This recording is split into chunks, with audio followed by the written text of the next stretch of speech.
প্রিয় শিক্ষার্থীরা, বোর্ড পরীক্ষার বহু নির্বাচনী প্রশ্ন সমাধান আজকের ক্লাসে আমরা ময়মনসিংহ বোর্ড 2025 প্রশ্নের সমাধান করব। তোমাদের জ্ঞাতার্থে বলে রাখছি, প্রতিটি প্রশ্নের ব্যাখ্যা সহ সমাধান এখানে যেমন রয়েছে, সেই সাথে ডেসক্রিপশন বক্স এবং কমেন্ট বক্সে তোমাদের এই পরীক্ষার জন্য প্রশ্নের লিঙ্ক দেওয়া আছে।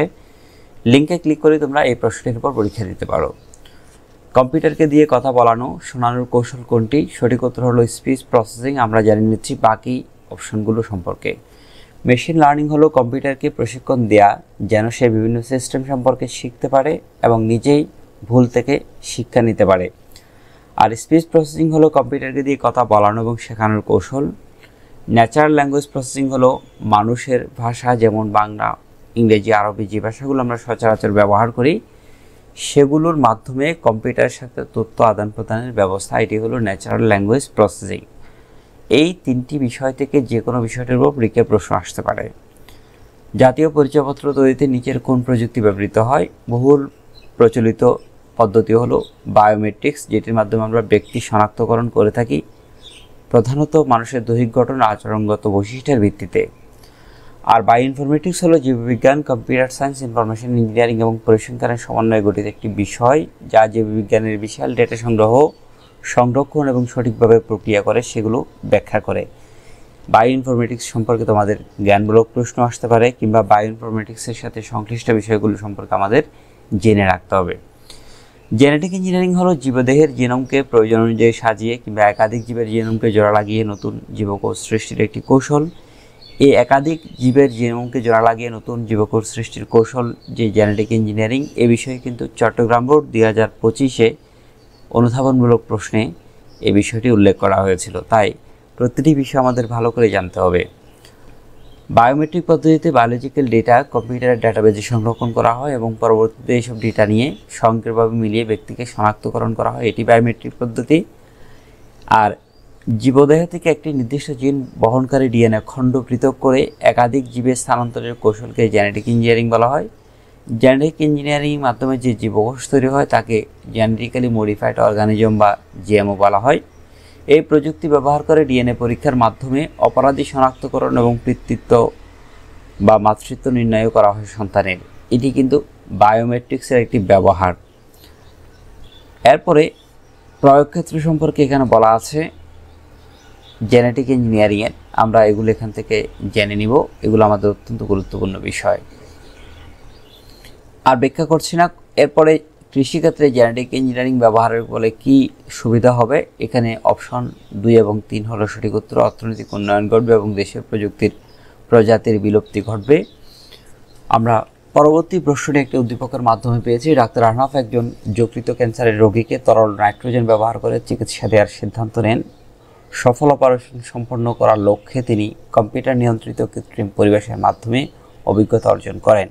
এখানে উদ্দীপকের প্রথম অংশ থেকে একটি প্রশ্ন এবং দ্বিতীয় অংশ থেকে একটি প্রশ্ন দেওয়া হয়েছে। উল্লেখিত চিকিৎসা পদ্ধতি কোনটি? তরল নাইট্রোজেন ব্যবহার করা হয়, সেই প্রক্রিয়ার নাম তোমরা জানো, যে অত্যধিক শীতল তাপমাত্রা প্রয়োগ করে শরীরের অস্বাভাবিক এবং রোগাক্রান্ত টিস্যু ধ্বংস করার প্রক্রিয়া ক্রায়োসার্জারি।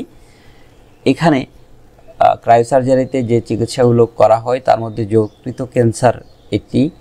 আমাদের জেনে রাখতে হবে ক্রায়োসার্জারি কিন্তু 25-26 যারা পরীক্ষার্থী ব্যাচ যারা, তাদের সিলেবাসে এটি নেই, তাই এটি আমাদের লেস ইম্পর্টেন্ট।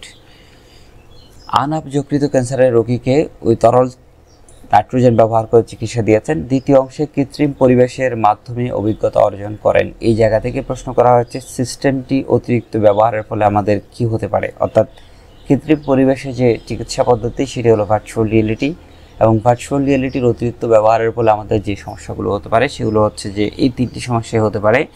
মনুষ্যত্ববোধ মানুষ হারিয়ে ফেলতে পারে। ভার্চুয়াল জগতে যখন মানুষ অনবরত বিচরণ করবে তখন একসময় তার মধ্যে যে হিউম্যানিটি সেটি লোপ পাবে, সেজন্য সে মনুষ্যত্ববোধ হারিয়ে ফেলবে। বাস্তবতা বিবর্জিত হতে পারে এবং স্বাস্থ্যহীনতার ঝুঁকি সেখানে রয়েছে, কারণ ভার্চুয়াল রিয়েলিটিতে যে ডিভাইসগুলো ব্যবহার করা হয়, হেড মাউন্টেড ডিসপ্লে এবং 3D গ্লাস বা চশমা যে মানুষ পরিধান করে, সেগুলোর মাধ্যমে মানুষের বিভিন্ন শারীরিক সমস্যা হতে পারে। নেতিবাচক প্রভাব এগুলোই সেখানে আলোচনা করা হয়েছে। আমরা চলে যাচ্ছি পরবর্তী প্রশ্নে। কোন প্রজন্মের মোবাইল ফোনকে 4টি W নামে অভিহিত করা হয়? এটি হলো 5ম প্রজন্মের মোবাইল ফোন। এটিকে ওয়্যারলেস ওয়ার্ল্ড ওয়াইড ওয়েব বলা হয়ে থাকে এবং এটি হলো পঞ্চম প্রজন্মের মোবাইল ফোন। আমরা এখানে চতুর্থ এবং পঞ্চম প্রজন্মের মোবাইল ফোন নিয়ে একটু বিস্তারিত কথা বলেছি, কারণ এই জায়গা থেকে পরীক্ষায় প্রায়ই প্রশ্ন আসছে।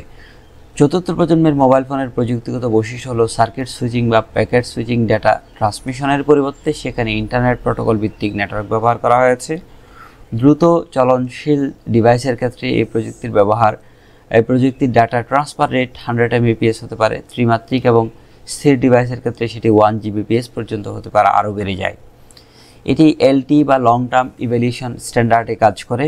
এর গতি 3G এর তুলনায় 50 গুণ বেশি। এই জায়গা থেকে পরীক্ষায় কয়েকবার প্রশ্ন আসছে।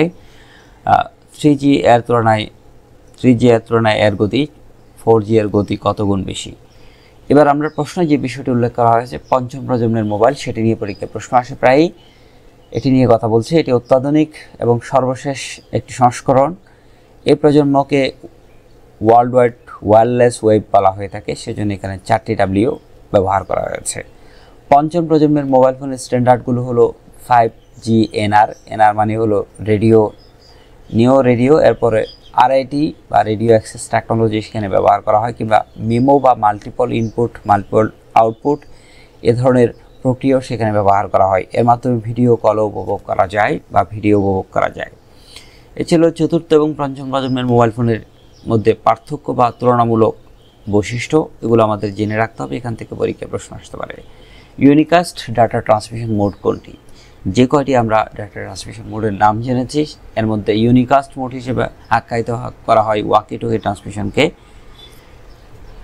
ইউনিকাস্ট মোড কি সেটি একটু জেনে নিচ্ছি। এই পদ্ধতিতে একটিমাত্র প্রেরকের কাছ থেকে শুধুমাত্র একজন গ্রাহকই ডাটা গ্রহণ করতে পারে, অর্থাৎ এখানে প্রেরক এবং প্রাপক একজনই হয়ে থাকে।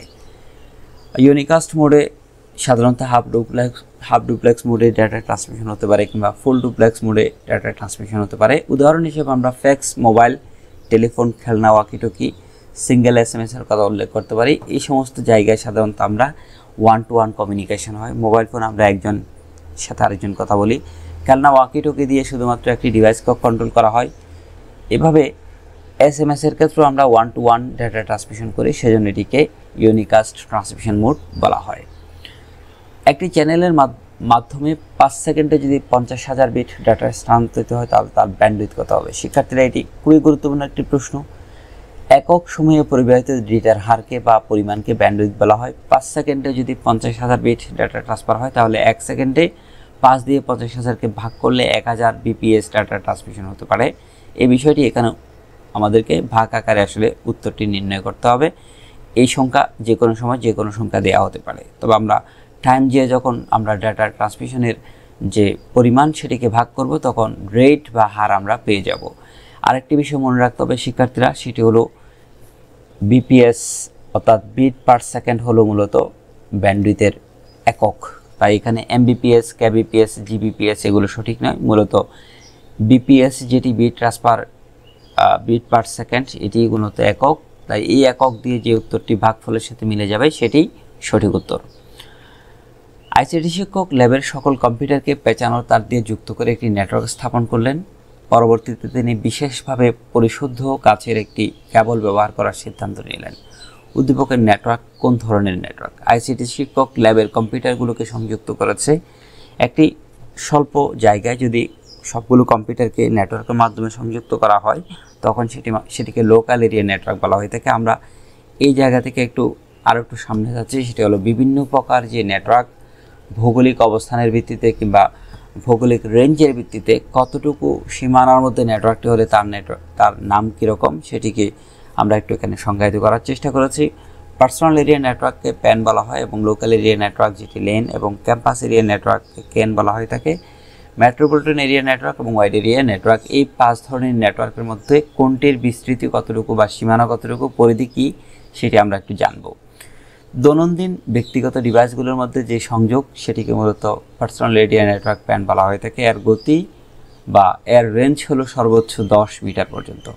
সাধারণত laptop, desktop, printer, scanner, mobile, web camera, sound system, PDA ইত্যাদি ডিভাইসের মধ্যে আমরা পরস্পরের সাথে সংযুক্ত করার জন্য পার্সোনাল এরিয়া নেটওয়ার্ক তৈরি করে থাকি। পার্সোনাল এরিয়া নেটওয়ার্ক সম্পর্কে আমরা আর একটু জানছি, একটু আগে যেগুলো বলেছি সেগুলোই মূলত। এরপর আমরা লোকাল এরিয়া নেটওয়ার্ক সম্পর্কে একটু জেনে নিচ্ছি। স্বল্প দূরত্বে অবস্থিত কয়েকটি ভবনে স্থাপিত কম্পিউটারগুলোর মধ্যে গড়ে তোলা যে নেটওয়ার্ক সেটিকে লোকাল এরিয়া নেটওয়ার্ক বলা হয়।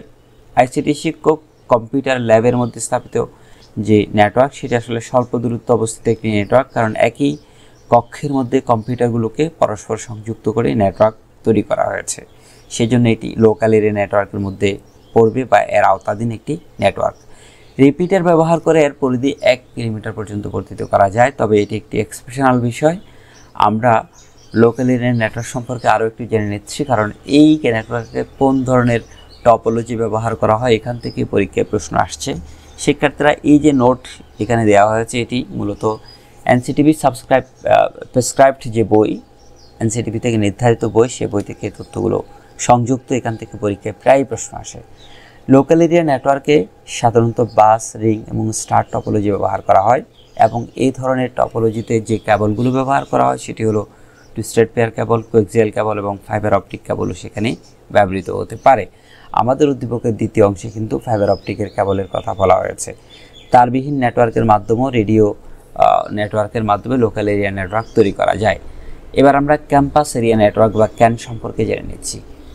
এটি মূলত কয়েকটি ল্যানের সমন্বয়ে তৈরি, যেমন একটি বিশ্ববিদ্যালয়ের ক্যাম্পাসে প্রশাসনিক ভবন, একাডেমিক ভবন, লাইব্রেরি, স্টুডেন্ট সেন্টার, আবাসিক হলসমূহ, জিমনেশিয়াম এবং অন্যান্য কাজে স্থাপিত যে বিভিন্ন ভবনগুলো রয়েছে, সেই ভবনগুলোতে যে লোকাল এরিয়া নেটওয়ার্কগুলো রয়েছে সেগুলো যখন সম্মিলিত করে একটি স্বল্প দূরত্বের মধ্যে নেটওয়ার্ক তৈরি করা হবে তখন তাকে ক্যান বা ক্যাম্পাস এরিয়া নেটওয়ার্ক বলা হয়। তাহলে এই যে ক্যাম্পাস, বিশ্ববিদ্যালয় ক্যাম্পাস, তাদের একাডেমিক ভবন, লাইব্রেরি, স্টুডেন্টস ডেটা সেন্টার, এই জায়গাগুলো কিন্তু প্রত্যেকটি আলাদা আলাদা লোকাল এরিয়া মাধ্যমে তৈরি।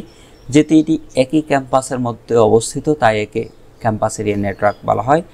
সাধারণত এর পরিধি 1 কিলোমিটার থেকে 5 কিলোমিটার পর্যন্ত হতে পারে। কাজের সমন্বয় কিংবা ব্যয়বহুল অনেক পেরিফেরাল ডিভাইস মানে হলো ইনপুট আউটপুট ডিভাইসকে সাধারণত বলা হয়, যেমন কিবোর্ড, মাউস, স্ক্যানার, এগুলো পেরিফেরাল ডিভাইসের অন্তর্ভুক্ত। সবার ব্যবহারযোগ্য করতে সাধারণত ক্যাম্পাস এরিয়া নেটওয়ার্ক ব্যবহার করা হয়। মনে করো একটি সার্ভার সবাই একসাথে ব্যবহার করবে, কিংবা একটি মনিটর সবাই একসাথে ব্যবহার করবে, বিভিন্ন জায়গা থেকে ডেটাগুলো আসবে, কিংবা একটি মাউসের মাধ্যমে তারা ডেটাগুলো কন্ট্রোল করবে। এই পেরিফেরাল ডিভাইস বা একটি স্ক্যানার রয়েছে সেটি যে কোনো কম্পিউটার থেকে ব্যবহার করা যায়। এক্ষেত্রে যেই নেটওয়ার্কটা তৈরি হয় সেটি হলো ক্যাম্পাস এরিয়া নেটওয়ার্ক। একটি চমৎকার উদাহরণ এখানে দেওয়া হয়েছে। গুগল প্লেক্স এবং মাইক্রোসফটের যে নেটওয়ার্ক সেটিকে মূলত ক্যাম্পাস এরিয়া নেটওয়ার্কের সাথে তুলনা করা যায়। মেট্রোপলিটন এরিয়া নেটওয়ার্ক সম্পর্কে আমরা জেনে নিচ্ছি। মেট্রোপলিটন মানে হলো মহানগর, একটি শহর বা ছোট অঞ্চল জুড়ে বিস্তৃত যে এলাকা সেটিকে মূলত মেট্রোপলিটন এরিয়া বলা হয়। একটি মেট্রোপলিটন এরিয়ায় স্থাপিত কম্পিউটারগুলো দ্বারা তৈরি যে নেটওয়ার্ক সেটি হলো মেট্রোপলিটন এরিয়া নেটওয়ার্ক বা ম্যান। এর বিস্তৃতি কিন্তু ওয়েন বা ওয়াইড এরিয়া নেটওয়ার্কের চেয়ে ছোট, কিন্তু লোকাল এরিয়া নেটওয়ার্কের চেয়ে বড়। পরীক্ষায় প্রশ্ন আসতে পারে কোন নেটওয়ার্কটি ল্যানের চেয়ে বড় কিন্তু ওয়েনের চেয়ে ছোট, তখন অ্যান্সার হবে মেট্রোপলিটন এরিয়া নেটওয়ার্ক। এর বিস্তৃতি 50 কিলোমিটার পর্যন্ত হতে পারে। এ ধরনের নেটওয়ার্কের তারবিহীন হয়, তারবিহীন হলে সেটাকে ওয়্যারলেস মেট্রোপলিটন এরিয়া নেটওয়ার্ক হিসেবে সংজ্ঞায়িত করা হয়। মাধ্যম হিসেবে সেখানে telephone line, fibre optic cable, radio wave বা টেরেস্ট্রিয়াল মাইক্রোওয়েভ ব্যবহার করা হয়। নেটওয়ার্ক ডিভাইস হিসেবে hub, switch, router, bridge, gateway ইত্যাদি ডিভাইস সাধারণত মেট্রোপলিটন এরিয়া নেটওয়ার্কে ব্যবহার করা হয়। আমরা শিক্ষকের সিদ্ধান্তের ফলে কি সুবিধা হবে, তিনি যে পরবর্তীতে একটি নেটওয়ার্ক তৈরি করেছেন সেখানে উনি পেঁচানো তারের পরিবর্তে স্বচ্ছ কাচের তার ব্যবহার করেছেন।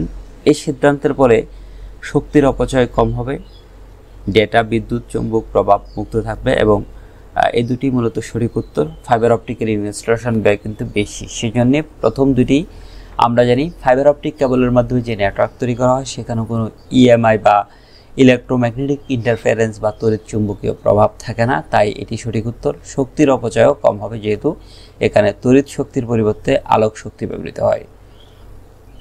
পরবর্তীতে তৈরি নেটওয়ার্কটি মূলত ফাইবার অপটিক কেবল দ্বারা তৈরি। তাহলে এখানে ফাইবার অপটিক কেবলের বৈশিষ্ট্যগুলো আনা হয়েছে 1 এবং 2 নম্বর অপশনে। এখানে একটি বাইনারি সংখ্যা দেওয়া আছে, এর সমকক্ষ মান কোনটি জানতে চাওয়া হয়েছে। শিক্ষার্থীরা, বাইনারি সংখ্যাকে আমরা অক্টাল কিংবা হেক্সাডেসিমালে রূপান্তর করতে পারি। এখানে আমরা হেক্সাডেসিমালে রূপান্তর করার পরিবর্তে প্রথমে আমরা অক্টাল সংখ্যায় রূপান্তর করব। তো বাইনারি সংখ্যাকে অক্টাল সংখ্যায় রূপান্তর করার ক্ষেত্রে বাইনারি অঙ্কগুলোকে 3 বিট করে পয়েন্টের বাম দিকেরগুলোকে বাম দিকে শ্রেণীকরণ এবং বাম দিকেরগুলোকে ডান দিকে গ্রুপ করে ফেলবো। এবার প্রতিটি গ্রুপের সমতুল্য অক্টাল ভ্যালু এখানে লেখা হয়েছে, সেটি মান হিসেবে আমরা 55.2 পেয়ে গিয়েছি। পয়েন্টের জায়গায় কিন্তু পয়েন্টে আবার রিপ্লেস হয়ে যাবে, শুধুমাত্র একটু আগে বাইনারি সংখ্যা হওয়ায় এই পয়েন্টের নাম বাইনারি পয়েন্ট এবং এখন এটি অক্টাল সংখ্যা হওয়ায় এই পয়েন্টের নাম অক্টাল পয়েন্ট হবে। এ ছিল আমাদের বাইনারি থেকে অক্টালের রূপান্তর প্রক্রিয়া। মূলত বিটগুলোকে 3 বিট করে গ্রুপ করতে হবে। কোন ডিভাইসে ম্যাক অ্যাড্রেস ব্যবহার করা হয়? ম্যাক অ্যাড্রেস ব্যবহার করা হয় সাধারণত আমরা এখানে সঠিক উত্তরটি সঠিকভাবে দেওয়া হয়নি। কোন ডিভাইসে ম্যাক অ্যাড্রেস ব্যবহার করা হয়? ম্যাক অ্যাড্রেস ব্যবহার করে মূলত সুইচের ম্যাক অ্যাড্রেসের মাধ্যমে সুনির্দিষ্ট ডিভাইসে ডাটা প্রেরণ করে থাকে। কোন সভ্যতার সংখ্যা পদ্ধতি 60 ভিত্তিক ছিল? সুমেরিয়ান ব্যাবিলিয়ান সংখ্যা পদ্ধতি ছিল 60 ভিত্তিক সংখ্যা পদ্ধতি। এছাড়াও আমরা জেনে নিচ্ছি মান সংখ্যা পদ্ধতি 20 ভিত্তিক ছিল। ভারতীয় এবং চায়না সংখ্যা পদ্ধতি 10 ভিত্তিক, আমাদের মতোই। এবং সুমেরীয় ব্যাবিলিয়ান সংখ্যা পদ্ধতি আমরা পেয়েছি, সঠিক উত্তর 60 ভিত্তিক সংখ্যা পদ্ধতি। এই জায়গা থেকে কিন্তু যে কোনো সংখ্যা পদ্ধতি কত ভিত্তিক ছিল সেটি পরীক্ষায় প্রশ্ন আসতে পারে। 2 ইনপুটের কোন গেটে ইনপুট দুটি ভিন্ন হলে আউটপুট 1 হয়? এখানে সঠিক উত্তর হলো এক্স অর গেট। আমরা জানি এক্স অর গেটে ইনপুট দুটি ভিন্ন হলে আউটপুট 1 হয়। এক্স অর গেটকে এক্সক্লুসিভ অর গেটও বলা হয় এবং এক্স অর গেটের সমীকরণ আমরা জানি এ এক্স অর বি। সেটিকে যদি সত্যক সারণী থেকে ভেঙে লিখি তখন মান পাওয়া যায় A bar B plus A B bar. এটি কিন্তু ভালো করে মনে রাখতে হবে, A XOR B equal to A bar B plus A B bar. আরেকটি কথা মনে রাখতে হবে, এখান থেকে পরীক্ষায় প্রশ্ন আসছে দুটি ইনপুটের তুলনা করতে কোন লজিক গেট ব্যবহার করা হয়? এক্স অর গেট ব্যবহার করা হয়। আমাদেরকে একটি লজিক চিত্র দিয়ে সেটির সঠিক উত্তর কত সেটি জানতে চাওয়া হয়েছে। এখানকার সঠিক উত্তর হলো এ বি বার, গ নম্বর। এখানে সঠিক উত্তর হবে এ বি বার। এ বি বার কীভাবে আসছে সেটি আমি তোমাদেরকে এখানে সরলীকরণ করে দেখিয়েছি, তোমরা সেই সরলীকরণটি দেখে নিবে। এছাড়াও তোমরা এক কাজ করতে পারো, আমাদের যে ক্রিটিক্যাল অ্যানালাইসিস আছে এমসিকিউ অ্যানালাইসিস, সেখানে আমি বিস্তারিত ব্যাখ্যা ভেঙে বলেছি। এখানে আমি সময়ের সংক্ষিপ্ততার কারণে কিভাবে করেছি সেটি বলছি না, তবে সমীকরণটি সরলীকরণ করে এখানে দেখানো হয়েছে। ফলাফল আসবে এ বি বার। এখান থেকে আমরা কোনো জায়গায় ডিমর্গানের নীতি প্রয়োগ করেছি, কখন আমরা কমন নিয়েছি এবং কমন নেওয়ার পর ফাইনালি আমরা একটি সূত্র প্রয়োগ করেছি। শুধু একটি জায়গা বলে রাখি, সেটি হলো এই জায়গাতে সর্বশেষে আমরা যে মানটি পেয়েছি সেটি হলো এখানে AB A plus AB, A plus AB equal to A. এই মানটি আমরা এখান থেকে শুধু এ লিখেছি, এরপর আমরা আবার কিছু বিষয় নতুন এনে তারপর সরলীকরণ করেছি। এটি আমি তোমাদেরকে ক্রিটিক্যাল এমসিকিউ অ্যানালাইসিসে ভেঙে বলছি, এখানে বলছি না। একই প্রশ্নে বলা আছে উদ্দীপকটিতে যদি এক্স অর গেটের পরিবর্তে এন গেট ব্যবহার করা হয় তাহলে কি মান পাওয়া যাবে? সেটি হলো মান এক্স অর গেটের পরিবর্তে কোন গেট ব্যবহার করলে আউটপুট 1 পাওয়া যাবে। এখানে আমরা পেয়েছি যে ন্যান্ড গেট যদি ব্যবহার করা হয় তাহলে সেক্ষেত্রে মান 1 পাওয়া যাবে। এই সমীকরণটি আমি এখানে তুলে ধরেছি, তবে তোমরা এই সমীকরণের সরলীকরণটা এখান থেকে দেখে নাও। ক্রিটিক্যাল এমসিকিউ অ্যানালাইসিসে আমি বিস্তারিত প্রত্যেকটি লাইন ভেঙে বলবো। এভাবে ন্যান্ড গেট বসালে সরলীকরণ করলে মান 1 পাওয়া যায়। সি প্রোগ্রামিংয়ে একটি স্ট্রিংয়ের দৈর্ঘ্য বের করার জন্য কোন ফাংশনটি ব্যবহার করা হয়? সেটি হলো স্ট্রিং লেন্থ, strlen। এই ফাংশনটির ব্যবহারের মাধ্যমে একটি স্ট্রিং এর দৈর্ঘ্য কতটুকু সেটি নির্ণয় করা হয়। HTML এ কোন এলিমেন্টের মাধ্যমে অন্য এলিমেন্টের অংশ নির্বাচন করা হয়? এখানকার সঠিক উত্তর হলো স্প্যান অ্যাট্রিবিউট। স্প্যান ট্যাগ বা স্প্যান এলিমেন্ট, এর মাধ্যমে আমরা একটি এলিমেন্টের মাধ্যমে অন্য একটি এলিমেন্টের অংশ নির্বাচন করতে পারি। টেবিল বর্ডার থেকে ডেটার দূরত্ব নির্ধারণের অ্যাট্রিবিউট হলো সেল প্যাডিং। সেল প্যাডিং হলো মূলত একটি ডেটা সেল যে বাউন্ডারি, সে বাউন্ডারি থেকে কত দূরে অবস্থান করবে। যেমন এই আইসিটি লেখাটি এই সেল বর্ডার বা বাউন্ডারি থেকে বেশ দূরে, অর্থাৎ মাঝখানে রয়েছে। এখানে চারপাশে আমরা যথেষ্ট স্পেস দেখতে পাচ্ছি। এই যে স্পেসটা তৈরি করা হয়েছে এটি হলো সেল প্যাডিং অ্যাট্রিবিউটের মাধ্যমে। যেমন এই ডেটাটি একেবারে বাউন্ডারি ঘেঁষে রয়েছে, এখানে কোনো সেল প্যাডিং অ্যাট্রিবিউট ব্যবহার করা হয়নি। এই সেল প্যাডিং অ্যাট্রিবিউটের ভ্যালু যেটি দেওয়া হবে, এই ডেটাটি তত বেশি সেলের বাউন্ডারি থেকে দূরে অবস্থান করবে। উদ্দীপকে দেওয়া অন্যান্য প্রশ্নগুলো বা অন্যান্য অপশনগুলোর মধ্যে সেল স্পেসিং ব্যবহার করা হয় দুটো সেলের মাঝখানে দূরত্ব নির্ধারণ করার জন্য। রো স্প্যান ব্যবহার করা হয় একাধিক রোকে একত্রিত করে একটি রো হিসেবে মার্চ করার জন্য। কল স্প্যান অ্যাট্রিবিউট ব্যবহার করা হয় কয়েকটি কলামকে একত্রিত করে মার্চ করার জন্য। এবং সেল পেডিং আমরা এখানে বলেছি। সুভাষ HTML দিকে SSC.jpg নামে একটি ফাইল যুক্ত করে ওয়েব পেজ তৈরি করে। এটি একটি অংশ। পরবর্তীতে ওয়েব পেজটি সবাইকে প্রদর্শনের জন্য প্রয়োজনীয় পদক্ষেপ গ্রহণ করে। এটি আরেকটি প্রশ্ন। এখানে উদ্দীপকের ফাইলটির জন্য অত্যাবশ্যকীয় অ্যাট্রিবিউট কোনটি? কোন ফাইলটি? এই যে SSC.jpg নামে একটি ফাইল যুক্ত করেছে, এটি মূলত একটি ইমেজ যুক্ত করার জন্য যে ট্যাগ ব্যবহার করা হয় সেটি img এবং এর সাথে অত্যাবশ্যকীয় অ্যাট্রিবিউট হলো src সোর্স। আমি পরের প্রশ্নে স্লাইডে সেটিকে বিস্তারিত বলছি। ইমেজটাকে সিনট্যাক্স তোমরা জানো, img src = URL এর পরিবর্তে আমরা এখানে ছবির ঠিকানা বা লোকেশন লিখে দিই। তাহলে ওয়েবসাইটে ছবি যুক্ত করার জন্য img ট্যাগ বা img এলিমেন্ট ব্যবহার করা হয়। এটি একটি এমটি এলিমেন্ট, কারণ img ট্যাগের কোনো ক্লোজিং বা শেষ নেই। আর img ট্যাগের সিনট্যাক্স হলো img src URL, যেটি লেখা হয়েছে এখানে। src মানে হলো সোর্স নামে একটি অ্যাট্রিবিউট, এর মাধ্যমে মূলত ছবির URL বা ঠিকানা বলে দেওয়া হয়। ছবির আকার নির্ধারণ করার জন্য সাধারণত ইমেজ ট্যাগের সাথে ওয়েট এবং হাইট নামে আরও দুটি অ্যাট্রিবিউট ব্যবহার করা হয়। যেমন এখানে দেখতে পাচ্ছ তোমরা, একটা ছবির প্রস্থ কত হবে এবং উচ্চতা কত হবে সেই মানটি যদি আমরা নির্ধারণ করতে চাই, তখন ওয়েট = 300 পিক্সেল, px মানে পিক্সেল, এটি আমাদের ছবির একক।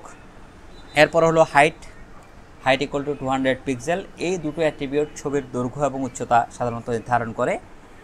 কখনো কখনো ছবিতে ক্লিক করলে নতুন ওয়েব পেজ ওপেন হয়, তখন ছবিটি মূলত হাইপার লিঙ্ক অবস্থায় থাকে, তাই ছবির উপর ক্লিক করলে অন্য একটি ওয়েব পেজ বা তা ওয়েবসাইট ওপেন হতে পারে। এছাড়াও কোনো কারণে যদি ছবিটি প্রদর্শিত না হয়, তখন ALT নামে আরেকটি অ্যাট্রিবিউট ব্যবহার করা হয়, যার মাধ্যমে বিকল্প বার্তা প্রদর্শন করা যায় বা মেসেজ প্রদর্শন করা যায়। 2017 সালে চট্টগ্রাম বোর্ডে প্রশ্ন আসছিল যে কোনো কারণে ওয়েবসাইট যদি ইমেজটি ডাউনলোড করতে না পারে, সেক্ষেত্রে বিকল্প বার্তা প্রদর্শন করার জন্য কোন অ্যাট্রিবিউট ব্যবহার করা হবে? সেই অ্যাট্রিবিউট হলো ALT মানে হলো অল্টারনেটিভ টেক্সট। এর মাধ্যমে মূলত আমরা এই যে নতুন একটি বার্তা আমরা দিচ্ছি, sorry this picture is not found, যদি কোনো কারণে এই ছবিটি দেখা না যায় বা সেটি অ্যাভেলেবল না হয়, তখন আমাদেরকে যেন sorry this picture is not found এই বার্তাটি যেন দেখায়, সেজন্য আমরা ALT অ্যাট্রিবিউটের মাধ্যমে এই মেসেজটি লিখে দিয়েছি। তাই ছবি সংক্রান্ত যে প্রশ্নগুলো আসে, বেশ কটি প্রশ্নের উত্তর এখানে একসাথে দেওয়া হয়েছে।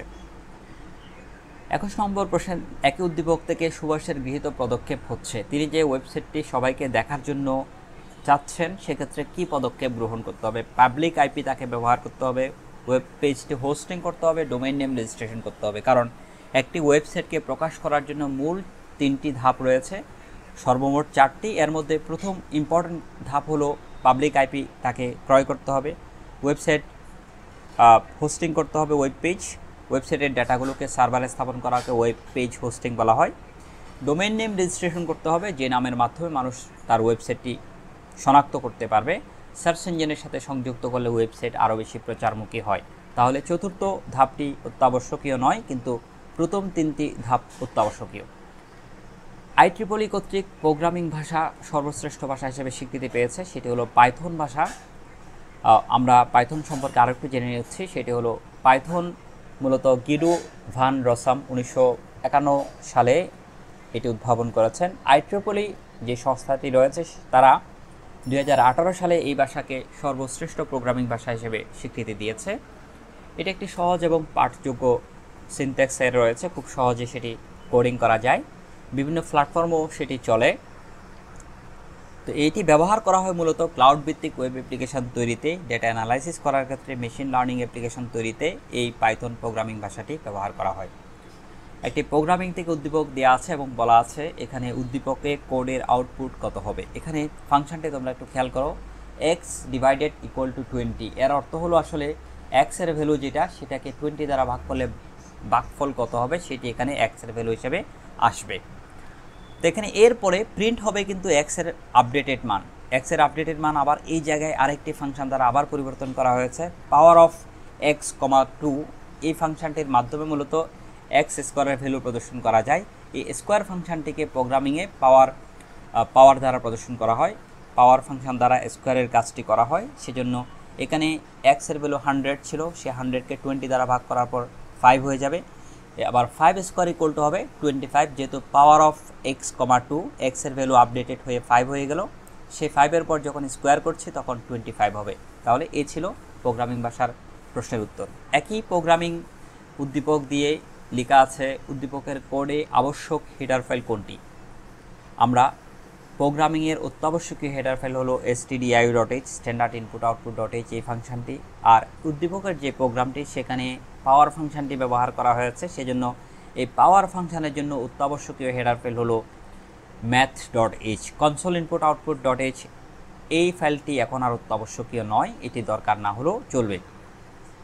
তো প্রোগ্রামে ব্যবহৃত বিভিন্ন ফাংশন যেমন প্রিন্টএফ, স্ক্যানএফ এগুলো কিভাবে কাজ করবে তার প্রোটোটাইপ বা কার্যবিধি বর্ণিত থাকে যে ফাইলে, তাকে মূলত হেডার ফাইল বলা হয়।